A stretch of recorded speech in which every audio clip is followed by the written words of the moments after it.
किंतु घर पे माता पिता भी तो हैं, उनसे भी तो पूछिए। माता पिता की सेवा तो तभी तक हो रही है जब तक तिजोरी की चाबी हाथ में नहीं आ जाती। जैसे ही तिजोरी की चाबी हाथ में आई, माता पिता की चारपाई या तो किसी तीर्थाश्रम में या वृद्धाश्रम में, तभी तक माता पिता की सेवा हो रही है। और इतने में भी क्या, नित्य प्रतिदिन दंपति नाम चकल कलम, पति पत्नी आपस में लड़ रहे हैं, झगड़ रहे हैं। मुझे गृहस्थों के यहाँ भी शांति नहीं मिली।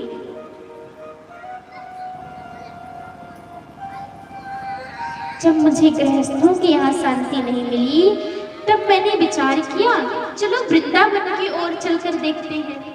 महाराज श्रीधाम वृंदावन में यदि कोई पहुंच जाए, ठाकुर जी का एक बार दर्शन कर ले, तो स्वतः ही उसे वृंदावन में शांति का अनुभव होने लगेगा। उसे शांति अपने आप ही मिलने लगेगी, अपने आप ही सुख मिलने लगेगा। किंतु गुरुदेव, मैं जब वृंदावन गया तो वहां भी मैं कौन सा दृश्य देखता हूँ, एवं पश्चिम कलिर्दोषान पर्यटन वनी महामे यामुनम तटमापन्नो यत्र लीला हरेरुभु। क्या दृश्य देखता हूँ, यमुना जी के किनारे एक नवयुवती रुदन कर रही है। उसके सन्मुख दो वृद्ध पड़े हुए हैं, वे लंबी लंबी सांस ले रहे हैं। लंबी लंबी अर्थात कब सांस निकल जाए कोई पता नहीं है। अनेकों स्त्रियां उन दोनों की सेवा कर रही हैं। कोई पंखा झल रही है तो कोई जल लिए खड़ी है, स्त्रियां सेवा कर रही हैं। मन में विचार आता है चलो चल करके मार्गदर्शन किया जाए। उसी क्षण विचार आता है कि ये माताओं का समुदाय, माताओं का कोई पता नहीं। अभी तो ये रो रही है, अभी हम पहुंच जाए क्या पता ये हंसना प्रारंभ कर दे। इसलिए हम बाबा बैरागियों का यहाँ जाना उचित नहीं है। नारद जी सनकादिक से कहते हैं गुरुदेव, जैसे ही मैं वहां से मुड़ने लगता हूँ, वापस जाने लगता हूँ, तो वो जो नवयुवती बैठ करके रुदन कर रही थी, उस नवयुवती की दृष्टि मेरे ऊपर पड़ती है। और जैसे ही दृष्टि पड़ती है, आवाज लगा देती है, भो भोज साधो क्षणम तिष्ठ मच्चिंताम विनाशयम् दर्शनम तव लोकस्य सर्वथा गहरम परम। अरे महाराज रुकिए तो सही, हमारी चिंता का नाश करिए। आपके दर्शन मात्र से ही संपूर्ण पाप ताप एवं संताप समाप्त हो जाते हैं। गुरुदेव, नवयुवती ने जब आवाज लगाई तब मैं उसके पास में जाता हूँ और मैं भी प्रश्न कर देता हूँ कि देवी आप कौन हैं? ये जो दो वृद्ध लेटे हुए हैं, ये दोनों वृद्ध कौन हैं? ये जो अनेकों स्त्रियां आपकी सेवा कर रही हैं, ये कौन है? तब वो नवयुवती अपना परिचय देती है। वो नवयुवती कौन है? तो परिचय देते हुए कहती है, अहम भक्ति रीति ख्याता, मैं भक्ति महारानी हूँ। ये जो दोनों वृद्ध पड़े हुए हैं, लंबी लंबी सांसें ले रहे हैं, ये कौन है?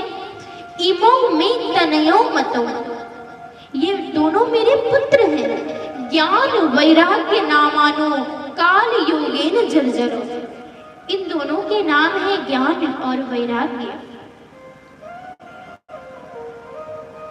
गुरुदेव कृपा करके आप ही बताइए, हे नारद जी मुझे बताइए कि आखिर ये कहाँ का न्याय है? माँ तो नवयुवती हो और माँ के पुत्र दोनों वृद्ध हो जाएं। आज तक क्या हमने ऐसा कहीं देखा है कि माता पिता नवयुवती हो, माँ नवयुवती हो और जो माँ का पुत्र है वो वृद्ध हो जाए? ऐसा पहली बार हो रहा है। भक्ति देवी कहती हैं, नारद जी आप बताइए ये भगवान का क्या न्याय है? दुनिया देखेगी तो क्या कहेगी? पुत्र वृद्ध हो गया है, मां नवयुवती है। नारद जी समझ जाते हैं। क्यों? क्योंकि नारद जी तो संपूर्ण पृथ्वी पर पहले से ही भ्रमण करके आ गए हैं, कहीं उन्हें सुख शांति नहीं मिली। कहते हैं देवी आप चिंता मत करिए, ये जो दोनों आपके पुत्र वृद्ध हो गए हैं ये कलयुग के प्रभाव से हुए हैं। देवी ये जो कलयुग है, इस कलयुग में जितने भी योगी जन हैं, सिद्ध जन हैं, सब के सब बड़े दुखी हैं और जो दुष्ट जन हैं वे सब बड़े ही प्रसन्न हैं। देवी आप बिल्कुल भी चिंता नहीं करिए, ये जो दोनों आपके पुत्र हैं ज्ञान और वैराग्य, मैं आपको वचन देता हूं कि मैं इन दोनों को पुनः तरुण अवस्था में लाकर रहूंगा। भक्ति देवी कहती हैं नारद जी जब ये कलयुग इतना बुरा है तो महाराज परीक्षित इसे रहने के लिए स्थान क्यों दे दिए? इसे नहीं रखना था ना, इसे मार डालते। नारद जी कहते हैं कि देवी जब भगवान श्री कृष्ण के सुधाम गमन करने के बाद कलयुग का आगमन होता है और जब वो बैल के पैरों को काटने लगता है, गैया मैया को लेकर के कसाई काटने लगता है, तब परीक्षित जी देखते हैं और देखते ही अपना धनुष बाण निकाल लेते हैं, मारने के लिए तैयार हो जाते हैं। किंतु देवी वो कसाई दौड़ करके आता है, चरणों में गिर जाता है, महाराज हमें क्षमा करें, हमें मत मारे। परीक्षित जी कहते हैं कि हमारे राज्य में कोई भी दुख के आंसू नहीं निकालता और तुम ये क्या कर रहे हो? तुम हत्या कर रहे हो।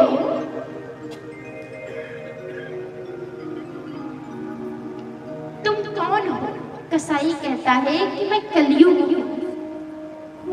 कलयुग हो तो मेरे राज्य से चले जाओ, मेरे राज्य को छोड़ दो वरना मैं तुम्हें मार डालूंगा। कलयुग कहता है प्रभु मैं आपके राज्य को छोड़कर चला तो जाऊं, पर ये तो बताइए आपका राज्य कहाँ नहीं है? सर्वत्र तो आपका राज्य व्याप्त है। तब परीक्षित जी कहते हैं फिर तो मैं तुम्हें यहाँ पे नहीं रहने दूंगा। आखिर मैं तुम्हें क्यों रखूं? तुम्हारे पास ऐसा गुण ही क्या है जो मैं तुम्हें रख लूं? कलयुग कहता है प्रभु भले ही मैं अवगुणों का भंडार हूं, किंतु मेरे पास एक सबसे बड़ा गुण है। कौन सा गुण है? कलयुग सम युग आन नहीं, जे नर कर विश्वास, गाय राम गुणगण विमल, भव तरहि बिनहि प्रयास। अरे महाराज ये कलयुग ही एक ऐसा युग है जिसमें केवल भगवान नाम संकीर्तन करके, भगवान के नाम का आश्रय लेकर के हम इस भवसागर को बिना प्रयत्न के ही पार कर सकते हैं। हमें और कोई प्रयास नहीं करना पड़ेगा। अपने आप ही हमारा कल्याण हो जाएगा। अन्य युगों में पूरा जीवन योग तपस्या समाधि में ही निकल जाता था, किंतु भगवान का दर्शन नहीं होता था। ये जो कलयुग है इसमें भगवान हमें दर्शन भी देंगे, हमारे साथ रहेंगे भी, खाएंगे पिएंगे, और आप यदि बुलाएंगे तो आपके साथ खेलने के लिए भी भगवान आ जाएंगे। आपके एक इशारे पर भगवान नृत्य भी करने लगेंगे। महाराज हमारी ब्रज की गोपियां जब भगवान गोपियों के पास में जाते हैं, कहते हैं गोपी मोहे माखन दे, मैं माखन खाऊंगा। गोपियां कहती हैं लाला तो ये माखन तो मैं दूंगी, जोर का ठुमका लगा। जब तक तू ठुमका ना लगाएगो मैं माखन तो ना दूंगी। शेष महेश गणेश दिनेश सुरेशम जाहि निरंतर ध्यावे, ताहि अहीर की छोहरिया छछिया भर छाछ पे नाच नचावे। वैकुंठ में महाराज लाइन लगी है, सब भगवान की स्तुति कर रहे हैं। भगवान को इतना समय नहीं है कि वो स्तुति सुन सके, और वही भगवान हमारे ब्रज मंडल में आकर के गोपियों के संग में नृत्य कर रहे हैं। किस लिए? छछिया भर छाछ पे नाच नचावे। थोड़ी सी छाछ के थोड़ी सी दही मिल जाए। ये केवल इस कलयुग में संभव है कि हम भगवान नाम संकीर्तन करके, उनका गायन करके भगवान को अपने पास बुला सकते हैं। कलयुग ने जब इस प्रकार की बात कही तब महाराज परीक्षित रीझ गए। परीक्षित जी रीझ जाते हैं, कलयुग को रहने के लिए स्थान दे देते हैं। जब नारद जी भक्ति महारानी को इस प्रकार से समझाते हैं कि देवी आप चिंता नहीं करिए, ये कलयुग के प्रभाव से हुआ है, तब भक्ति महारानी प्रसन्न हो जाती हैं और नारद जी की स्तुति करने लगती हैं। महाराज जयति जगति मायाम यस्य कायाधवस्ति, वचन रचन मेकम केवलम चाकलय्या, ध्रुव पदमपि यातो यत् कृपातो ध्रुवोऽयं, सकल कुशल पात्रम ब्रह्मपुत्रम नतास्मि। हे नारद जी महाराज आपकी जय हो, जय हो। आपके एक वचन पर विश्वास करके कयाधु नंदन भक्ति के परम आचार्य बन गए। ध्रुव जी महाराज 5 वर्ष की अवस्था में भगवान को प्राप्त कर लिए। हे नारद जी कृपा करके मेरे पुत्रों को भी अपनी कृपा का पात्र बनाइए और इनकी पीड़ा को शांत करिए, इन्हें तरुण अवस्था में लाइए।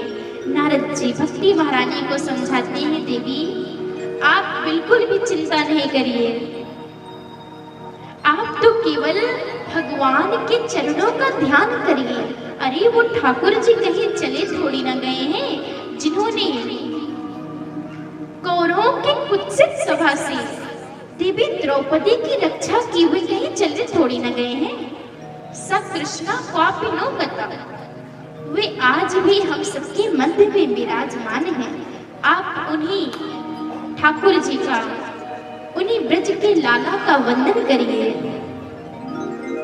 उन्हीं का भजन करिए और आप चिंता नहीं करिए। निश्चित ही भगवान आपके पुत्रों का और आपका कष्ट दूर करेंगे। क्यों? क्योंकि उनका नाम ले लेने से सबका दुख समाप्त हो जाता है। बड़ा ही सुंदर भाव है, सभी लोग गाएंगे मिलकर के करतल ध्वनि बजाते हुए। ब्रज के नंद लाला राधा जी के सांवरिया,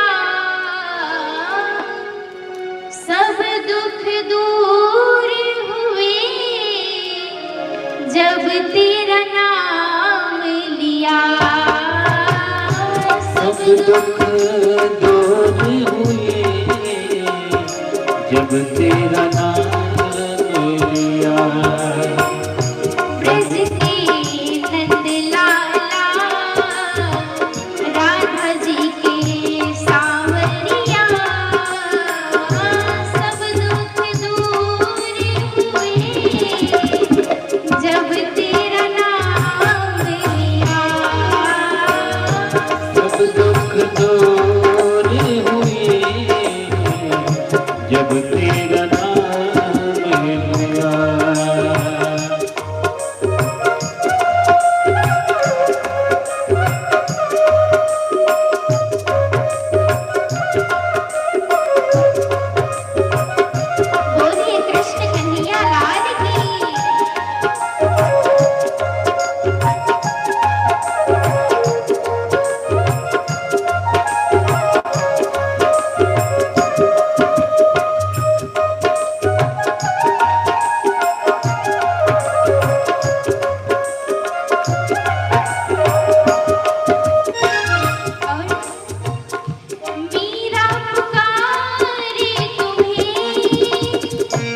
पुकारे तुम्हें, गिरधर गोपाला। ढल गया अमृत में विष का भरा प्याला। ढल गया अमृत में इसका भरा प्याला। ढल गया अमृत में विष का भरा प्याला। ढल गया अमृत में इसका भरा प्याला। इसका भरा प्याला कौन डुबाए उसे जिसे तूने रात लिया। सब दुख दूर हुए जब तेरा नाम लिया। सब दुख दूर हुए जब तेरा नाम लिया। ब्रज के नंद लाला राधा जी के सांवरिया। सब दुख दूर हुए जब तेरा नाम लिया। सब दुख दूर हुए जब तेरा नाम लिया।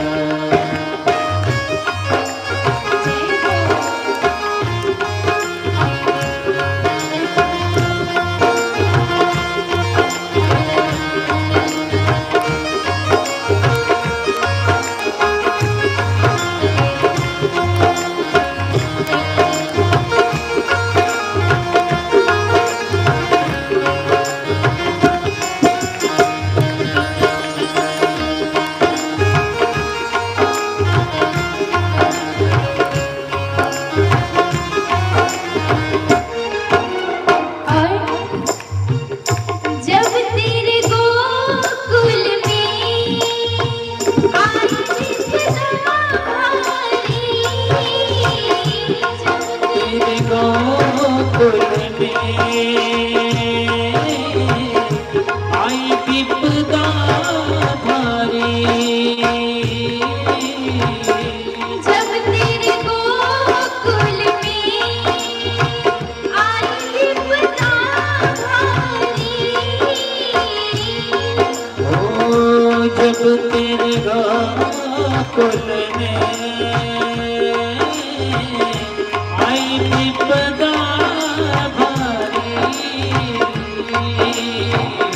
एक इशारे में तारी विपदा सारी। ओ एक इशारे में डाली विपदा सारी। ओ तारी विपदा सारी। मुड़ गया गोवर्धन जिसे तूने राख लिया। सब दुख दूर हुए जब तेरा नाम लिया। सब दुख दूर हुए जब तेरा नाम लिया। ब्रज के नंद लाला हरि बोल। राधा जी के सांवरिया। सब दुख दूर हुए जब तेरा नाम लिया। सब दुख दूर हुए जब तेरा नाम लिया। ओ सब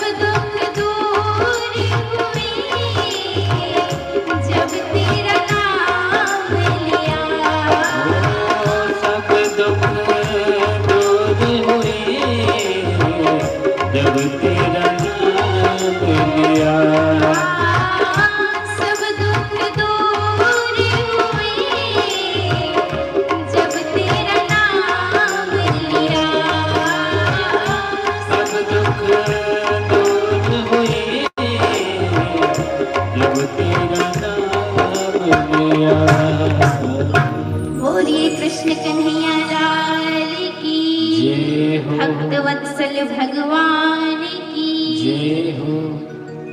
महाराज इस प्रकार से नारद जी भक्ति महारानी को समझाते हैं, भक्ति महारानी प्रसन्न हो जाती हैं।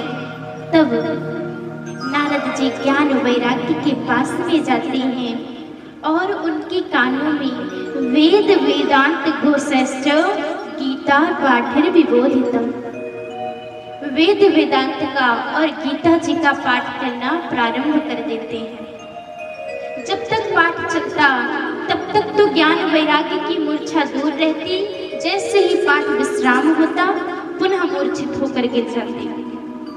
अब महाराज नारद जी बड़े परेशान, बार बार पाठ करते हैं और बार बार यही होता है, पाठ विश्राम तो ज्ञान वैराग्य में मूर्छित होकर गिर जाते हैं। अब भगवान का ध्यान करने लगते हैं, उसी क्षण आकाशवाणी होती है, व्योम वाणी तदैवा भून महर्षि खिद्यतामिति उद्यमः सफलस्तेयं भविष्यति न संशयः। हे नारद जी महाराज, आप उद्यम करिए, सत्कर्म करिए, आप जिस कार्य में लगे हैं वो सफल तो अवश्य होगा, किंतु सत्कर्म क्या है इसकी खोज आपको करनी पड़ेगी। अब महाराज नारद जी विचार करते हैं सत्कर्म की खोज कहाँ किया जाए। तब नारद जी सत्कर्म की खोज करने निकल पड़ते हैं। मार्ग में जो भी साधु संत मिलते हैं, जो भी गुरुजन मिलते हैं, सबसे नारद जी पूछ देते हैं, महाराज कृपा करके बताइए कि आकाशवाणी ने जो सत्कर्म बताया है, जिस सत्कर्म को करने के लिए कहा है, वो सत्कर्म क्या है। महाराज जो छोटे मोटे संत जन हैं, छोटे मोटे महात्मा हैं, वो तो दूर से देखते हैं वो नारद जी आ रहे हैं, हाथ जोड़ लेते हैं। महाराज आपकी तो अव्याहत गति है, हम आपको कैसे बता सकते हैं कि सत्कर्म क्या है। आज नारद जी को कहीं भी उनके प्रश्न का उत्तर नहीं मिलता, किसी को भी नहीं पता सत्कर्म क्या है। जो बड़े बड़े संत हैं वो तो महाराज मुंह की भूता स्थान्य तो कियंतस्तु पलायिका, कोई कोई तो मौन हो जाते कि हमारा तो मौन व्रत चल रहा है, और कोई कोई तो वहां से पलायन कर जाते, उस स्थान को ही छोड़ देते हैं। क्यों? क्योंकि ये नारद जी हैं, नारद जी आज प्रश्न करने निकले हैं। कहीं नहीं सत्कर्म की खोज पाते हैं तो नारद जी आज विशालापुरी में आते हैं। यहाँ पर सनकादिक के दर्शन होते हैं। सनकादिक का दर्शन करके नारद जी कहते हैं, प्रभु हमें अभी तक सत्कर्म की खोज नहीं मिली, अभी तक नहीं पता चला सत्कर्म क्या है। अब आप मुझे मिले हैं, आप कृपा करके बताइए सत्कर्म क्या है, क्योंकि आप तो कोई सामान्य नहीं है। क्यों? क्योंकि देखत बालक बहुकालीना, देखने में तो आप छोटे छोटे बालक की भांति हो, 5-5 वर्ष के, किंतु देखत बालक बहुकालीना, आप पूर्वजों के भी पूर्वज हो। आपकी सबसे बड़ी विशेषता तो यह है कि हरि शरणमेवं ही नित्यम येषा मुखे वचः अतः कालस्मादिष्टा जरायुष्मान न बाधते। सबसे बड़ी विशेषता क्या है? आपके मुख से सदैव हरि शरणम इस महामंत्र का जप होते रहता है, जिसके कारण आपको बुढ़ापा नहीं आता। कृपा करके बताइए सत्कर्म क्या है। तब सनकादिक बताते हैं, नारद जी आप जिस सत्कर्म की खोज कर रहे हैं वो कुछ और नहीं है, श्रीमद् भागवत जी की ही कथा है। तब महाराज नारद जी कहते हैं, देखिए गुरुदेव, भागवत जी का ज्ञान तो मुझे भी है। क्यों? क्योंकि ब्रह्मा जी ने मुझे ही भागवत जी प्रदान की है। सर्वप्रथम भगवान नारायण ने ब्रह्मा जी को और ब्रह्मा जी ने मुझे ही दिया है, फिर आगे बढ़ी है ये। पर मुझे ये भी पता है कि भागवत जी वेद वेदांत गीता जी का सार है। तो जब मैंने वेद वेदांत सुना दिया, गीता जी को सुना दिया, इनकी मूर्छा दूर नहीं हुई तो भागवत जी से कैसे दूर होगी। तब महाराज सनकादिक समझाते हैं नारद जी, जो स्वाद एक फल में होता है वो स्वाद वृक्ष में नहीं होता। भले ही वो फल वृक्ष से आया है, विचार करें कि चलो ये फल तो बड़ा ही मधुर है, बड़ा ही मीठा है, इस वृक्ष को खाकर देखें वृक्ष कितना मीठा होगा, फल तो वृक्ष से ही आया है। तो महाराज यदि हम वृक्ष को खाने जाएंगे स्वाद तो कोई मिलेगा नहीं, ऊपर से जो बत्तीसी है ये भी टूट जाएगी, कुछ भी हाथ नहीं लगेगा। तो जब इस प्रकार से समझाते हैं कि जो स्वाद फल में होता है वो वृक्ष में नहीं होता, अनेकों उदाहरण देते हैं। जो पूरी घी से बनती है वो दुग्ध से नहीं बन सकती, जो चाय शक्कर से बनती है, चाय गन्ने के रस से नहीं बन सकती। भले ही गन्ने के रस से ही शक्कर बनती है, चीनी बनती है, किंतु जो कार्य चीनी करेगी वो गन्ने का रस नहीं कर सकता। आज नारद जी समझ जाते हैं कि पढ़ लिख करके कोई भी कितना बड़ा विद्वान क्यों ना बन जाए, जब तक आपके जैसे संतों के चरणों में नहीं आएगा, गुरुजनों के चरणों में नहीं आएगा, तब तक उसके भाग्य का उदय होने वाला नहीं है। नारद जी चरणों में प्रणाम करते हैं और कहते हैं, प्रभु कृपा करके इस कथा को हमें श्रवण कराइए। तब महाराज आज नारद जी कहते हैं, गुरुदेव कृपा करके बताइए इस कथा को प्रारंभ कहाँ पर किया जाए जिससे ये कथा सफल रहे। तब सनकादिक कहते हैं, नारद जी शृणु नारद वक्ष्यामो विनम्राय विवेकिने गंगद् द्वार समीपेतु तटमानंद नामकम्।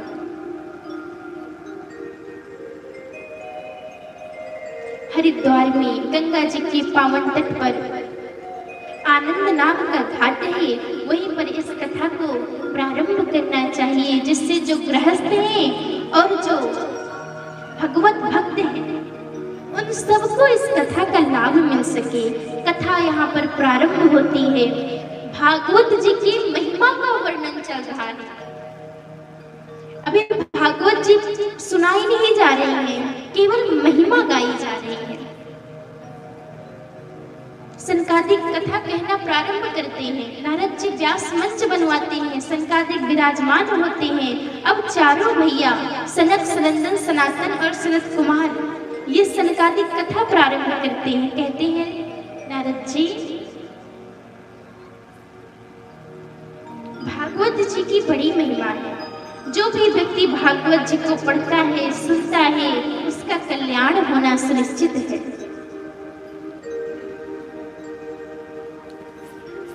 भागवत जी की महिमा का वर्णन चल ही रहा था कि उसी बीच में भक्ति महारानी अपने पुत्र ज्ञान और वैराग्य को लेकर के ताता थैया नृत्य करती करती उस कथा में प्रवेश कर जाती है, संकीर्तन करने लगती है।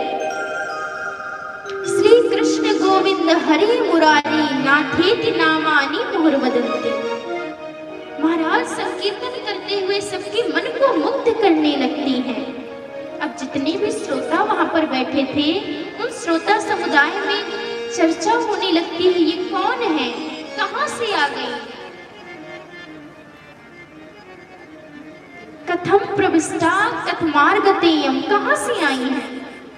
तब सनकादिक कहते हैं, श्रोताओं ये भक्ति महारानी है और इनके दोनों पुत्र ज्ञान और वैराग्य हैं।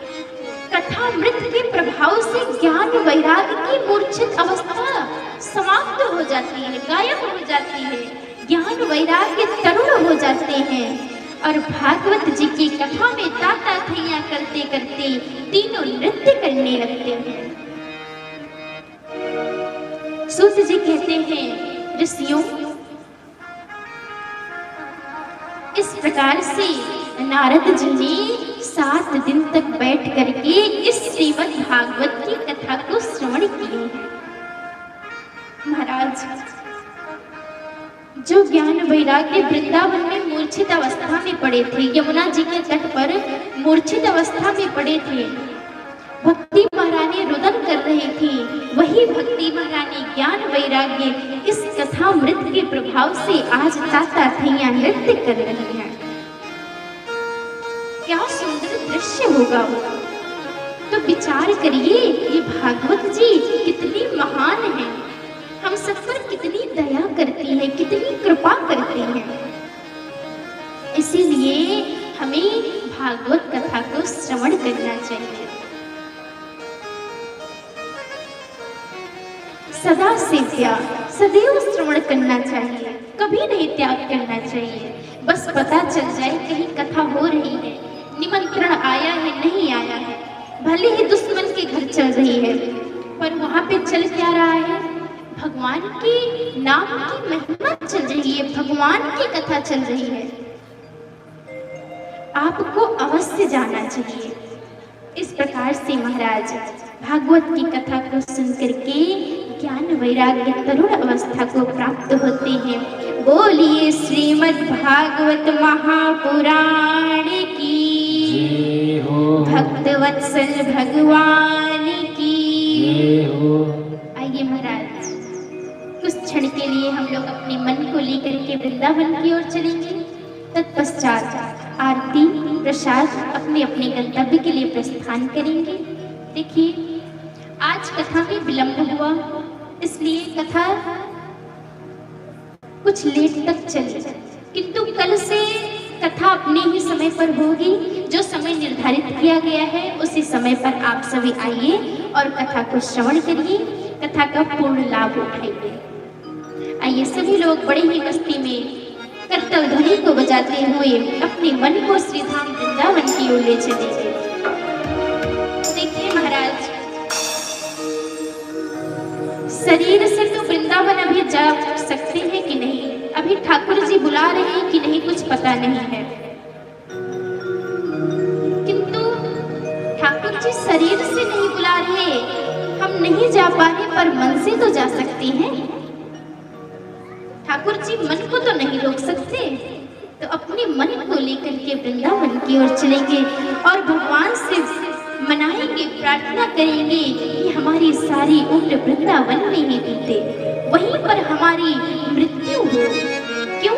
क्योंकि वहां पर मृत्यु भी हो जाती है तो वो वरदान का रूप है। वहां पे अगर हमारा शरीर शांत हुआ तो हमें भगवान की प्राप्ति होगी, भगवत प्राप्ति होगी। सभी लोग बड़े भाव से गाएंगे। हो मेरी बीती उमरिया सारी, हो मेरी बीती उमरिया सारी, बुला लो बुला लो बुला लो वृंदावन गिरधारी, बुला लो वृंदावन गिरधारी, बुला लो वृंदावन गिरधारी, बुला लो वृंदावन गिरधारी।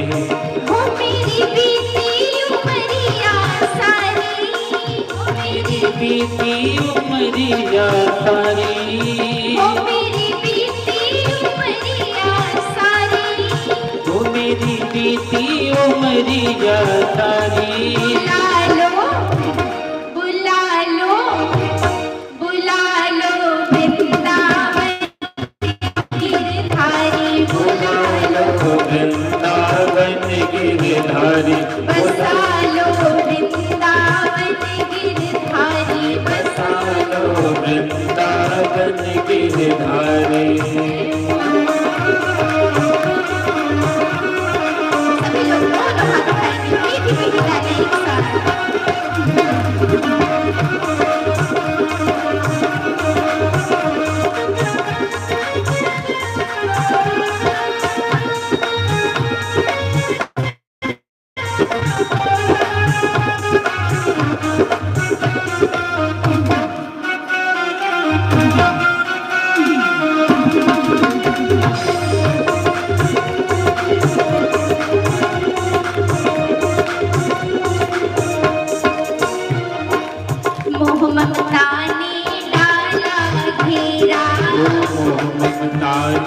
डाला घेरा, ना कोई सूझे रास्ता तेरा, ना कोई सूझे रास्ता तेरा।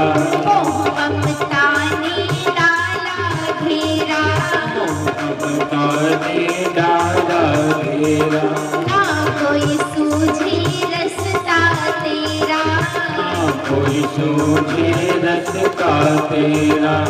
दीन दयाल पकड़ लो मैया, दीन दयाल पकड़ लो मैया, दीन दयाल पकड़ लो मैया, दीन दयाल पकड़ लो मैया। आई शरण तिहारी बुला लो, बुला लो, बुला लो, वृंदावन गिरधारी बुला लो, वृंदावन गिरधारी बुला लो, वृंदावन गिरधारी बुला लो, वृंदावन गिरधारी। ओ मेरी बीती उमरिया सारी, ओ मेरी बीती उमरिया सारी, मेरी बीती उमरिया सारी, ओ मेरी बीती उमरिया सारी। बुला लो, जय हो, बुला लो, जय हो, बुला लो, वृंदावन गिरधारी बुला लो, वृंदावन गिरधारी बुला लो, वृंदावन गिरधारी।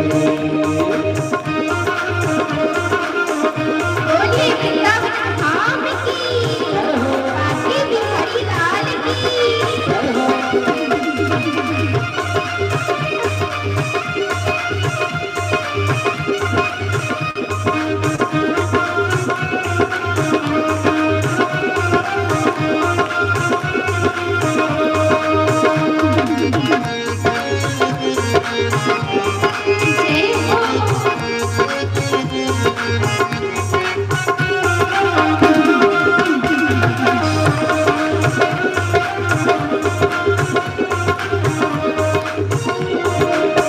करुणा करो मेरे नटनागरे, करुणा करो मेरे नटनागर, जीवन की मेरी खाली गागरे, जीवन की मेरे खाली गागर। करुणा करो मेरे नटनागरे, करुणा करो मेरे नटनागर, जीवन की मेरी खाली गागरे, जीवन की मेरी खाली गागर। अपनी दया का सागर भर दो, अपनी दया का सागर भर दो, अपनी दया का सागर भर दो, अपनी दया का सागर भर मैं दो। आई शरण तिहारी बुला लो, जय हो, बसा लो, जय हो, बुला लो, वृंदावन गिरधारी बुला लो, वृंदावन गिरधारी बुला लो, वृंदावन गिरधारी। बुला लो, वृंदावन गिरधारी।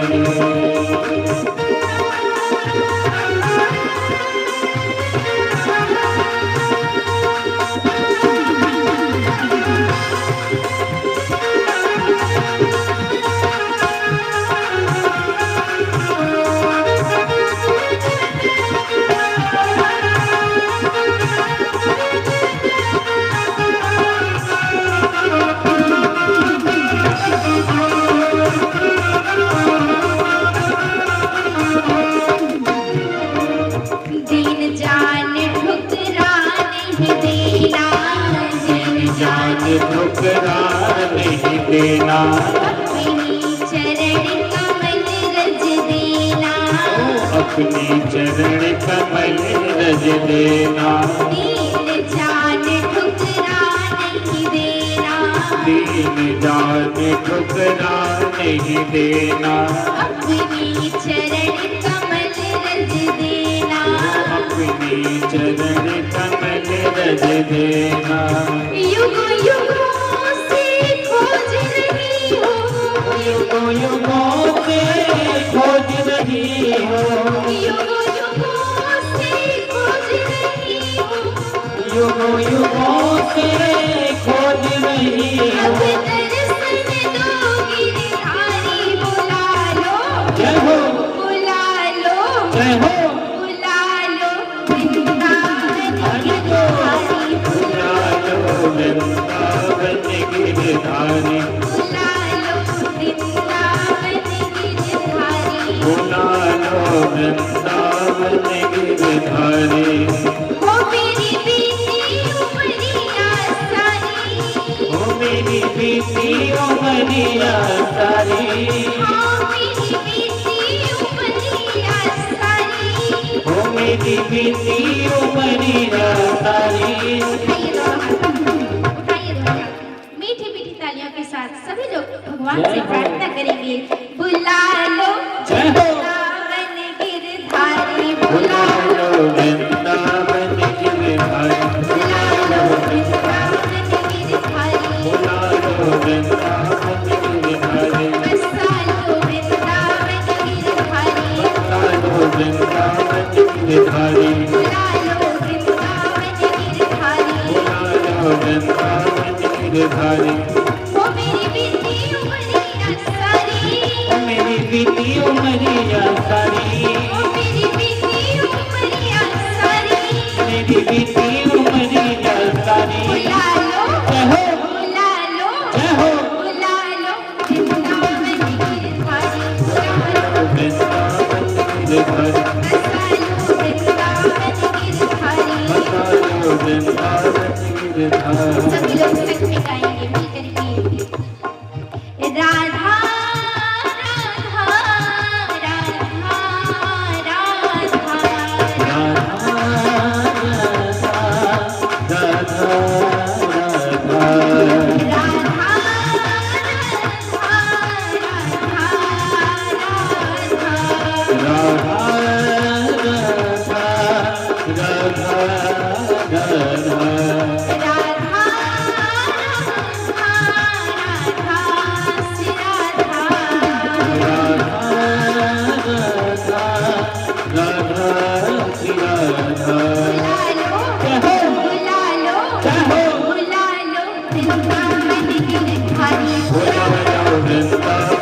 गिरधारी, बुला लो वृंदावन गिरधारी, बुला लो वृंदावन